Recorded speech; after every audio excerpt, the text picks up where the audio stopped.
러시아가 우크라이나에 대한 공격을 강화하고 있습니다. 전 세계 인구의 약 4분의 1인 20억 명이 현재 분쟁 지역에 살고 있다고 유엔 사무총장이 지적했습니다. 영국 고위 법관 2명이 홍콩 최고법원에서 맡고 있던 직위에서 사임하기로 했다는 소식 이어서 전해드리겠습니다. 네, 자, 지구촌 오늘 첫 소식입니다. 오늘도 우크라이나 소식으로 시작합니다. 지금 우크라이나 현지 상황이 어떻습니까?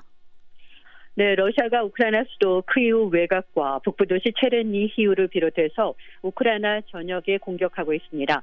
러시아의 공세가 이어지면서 우크라이나와 러시아 간의 정전 협상 전망은 여전히 불투명한 가운데 있습니다. 예, 자, 수도 키이우 또 체르니히우 러시아가 군사 활동을 크게 줄이겠다고 약속했던 곳 아닙니까?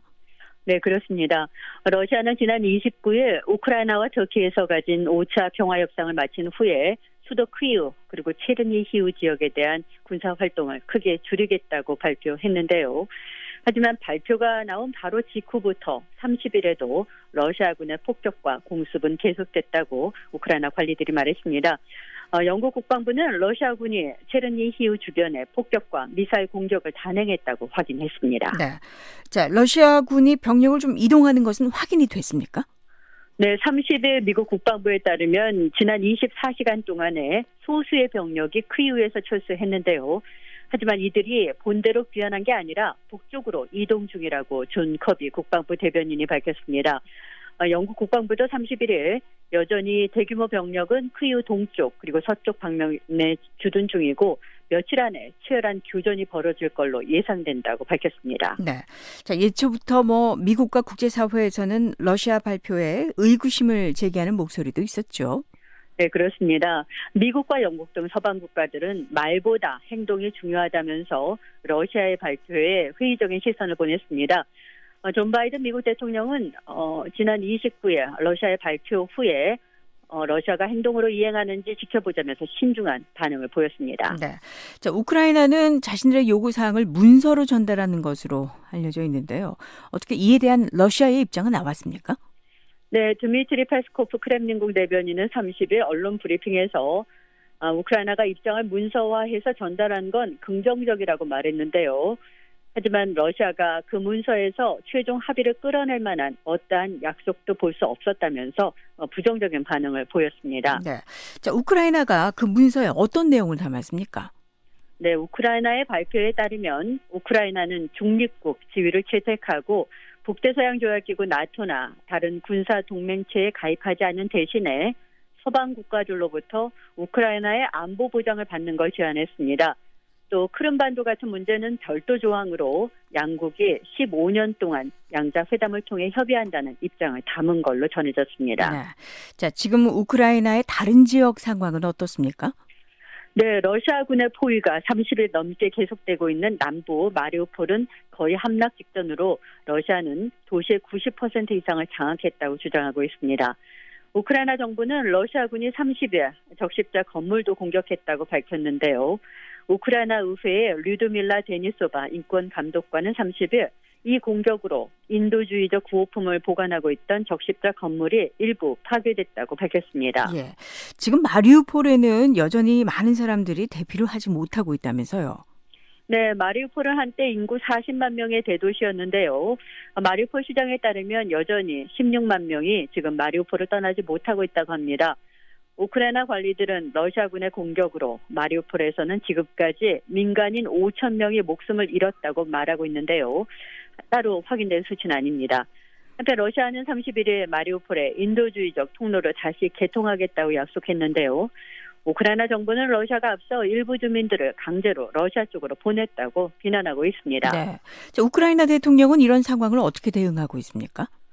네, 볼로디미르 젤렌스키 우크라이나 대통령은 러시아가 군사 활동을 축소하겠다고 한 약속을 어긴 지 몇 시간 후에 즉각 조 바이든 미국 대통령과 통화하고 협상 내용 그리고 진행 상황을 알렸습니다. 그리고 바이든 대통령에게 우리가 진정으로 자유를 위해 싸우고 민주주의를 위해서 함께 싸우고 있는 거라면 이 중대한 시점에 도와달라고 요구할 권리가 있다면서 다시 한번 미국의 적극적인 지원을 호소했습니다. 네, 자, 바이든 대통령은 어떤 얘기했습니까? 네, 백악관이 30일 두 정상의 통화 후에 성명을 내놨는데요.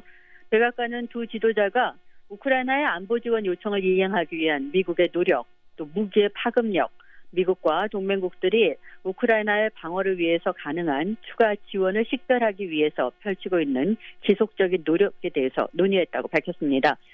바이든 대통령은 또 우크라이나 정부에 5억 달러의 추가 지원 방침을 밝혔다고 백악관은 전했습니다. 네. 자, 지구촌 오늘 다음 소식입니다. 러시아의 우크라이나 침공으로 대규모 난민 사태가 또 발생했는데요. 지금 전 세계적으로 분쟁 지역에 살고 있는 난민들이 얼마나 됩니까? 네, 전 세계적으로 약 20억 명에 달하는 걸로 알려졌습니다. 안토니오 구테르스 유엔 사무총장은 30일 유엔 평화구축위원회에 출석해서 전 세계 분쟁 지역 상황을 설명하면서 국제사회의 각성을 촉구했습니다. 예. 지금 세계 인구가 어느 정도입니까? 약 79억 명입니다. 그러니까 세계 인류의 4분의 1 넘는 사람들이 지금 분쟁 지역에 살고 있다는 의미입니다. 구테르스 총장은 1945년 제2차 세계대전이 끝난 이래 지금 가장 많은 수의 사람이 인도주의적 재앙에 직면해 있다고 경고했습니다. 네. 자, 지금 분쟁 지역으로 꼽고 있는 곳들 어디입니까? 네, 예멘, 시리아, 미얀마, 수단, 하이티, 아프리카 사헬 지역 등 오랜 내전 지역을 들 수가 있습니다. 구테르스 총장은 이제 여기에 우크라이나까지 더해지면서 국제 질서의 근간을 뒤흔드는 대재앙이 국경을 넘나들고 있고 식량, 비료, 연료 가격을 치솟게 하고 개발도상국까지 재앙이 번지고 있다고 비판했습니다. 네, 그리고 거기다가 우크라이나 난민까지 있는데요. 자, 우크라이나 난민은 어느 정도나 나온 겁니까? 네, 유엔에 따르면 지난달 24일 러시아가 우크라이나를 침공한 지 불과 한 달 새 1,050만 명가량의 피난민이 발생했습니다. 유엔 난민기구는 이 가운데 해외로 피난한 사람은 약 400만 명, 그리고 국내 피난민은 약 650만 명이라고 밝혔습니다. 네, 자, 전쟁이 일어나기 전에 우크라이나 인구가 얼마나 됐습니까? 재전 전에는 약 4,300만 명이었습니다. 그러니까 인구의 약 4분의 1이 지금 국내외 피난민이 된 겁니다. 예, 이 가운데 어린이들도 많죠? 네, 유엔 아동기금에 따르면 집을 떠나서 해외로 피신한 어린이가 약 200만 명, 국내에 피신 중인 어린이는 약 250만 명에 달하는데요. 해외로 피신한 어린이들은 대부분 폴란드로 갔습니다. 약 110만 명의 어린이가 폴란드에 도착했고요. 루마니아, 몰도바, 헝가리, 슬로바키아, 체코공화국 등도 이들을 수용하고 있습니다. 네. 자, 지금 전 세계적으로 세계의 이 난민 수는 어느 정도나 될까요? 네, 구테르스 총장은 지난해의 경우 약 8,400만 명이 전쟁이나 폭력, 인권 위협 등으로 집을 떠나야 했다고 밝혔습니다. 구테르스 총장은 또 지난 1월 말 위원회에 제출한 보고서에는 56개국의 분쟁 지역을 기반으로 약 20억 명이 분쟁 지역에 살고 있다고 밝혔는데 여기에는 우크라이나 난민이 포함되지 않는다고 밝혔습니다. 네. 지금 인도주의적 그 지원 상황은 어떻게 되고 있습니까? 네, 구테르스 총장은 올해는 적어도 2억 7,400만 달러의 인도주의적 지원이 필요하다고 말했는데요. 이는 지난해에 비하면 17% 증가한 규모입니다. 유엔은 구호 대상 1억 8,300만 명을 지원하려면 410억 달러가 소요된다고 밝혔습니다.